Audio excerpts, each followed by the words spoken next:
Hi guys, welcome back to my channel twinkle Swathi. So first ఈరోజు లచ్చ పరోటా ఎలా చేయాలో చూద్దాం. లచ్చ పరోటాకి ఫస్ట్ 1 కప్ మైదా పిండి అండ్ 1 కప్ గోధుమ పిండి, దానికి తగినంత సాల్ట్ వేసుకోవాలి. తగినంత సాల్ట్తో పాటు నెయ్యి ఆర్ నూనె మీ ఇష్టం. సో దాంతోపాటు పాలు కాచి చల్లార్చుకున్న పాలు వేసుకోవాలి. సో ఆ పాలతో పాటు కొంచెం వాటర్ పోసుకొని చపాతీ పిండి ఎలా కలుపుకుంటామో అలాగ పిండిని కలుపుకోవాలి. ఆ పిండి కలుపుకున్నాక ఆ పిండిని కలుపుకున్న దానిపైన ఆయిల్ రాసేసి ఒక క్లాత్ కప్పి ఒక అరగంట నుంచి గంట వరకు ఉంచుకోవాలి.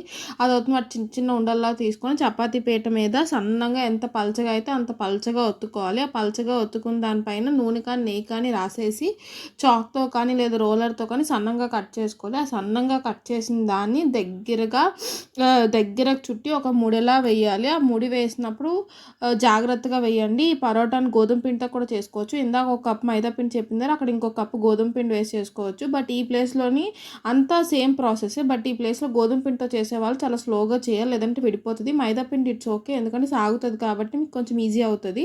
సో దాన్ని అలా నెమ్మదిగా 2 వేల ముడి మధ్యలోంచి వేయాలి. సో దాని తర్వాత దీన్ని కర్ర పైన పెట్టి నెమ్మదిగా ఒత్తుకోవాలన్నమాట. ఎక్కువ బలం ఆంచకూడదు. బలం ఆంచితే అన్ని పొరలు కలిసిపోతాయి.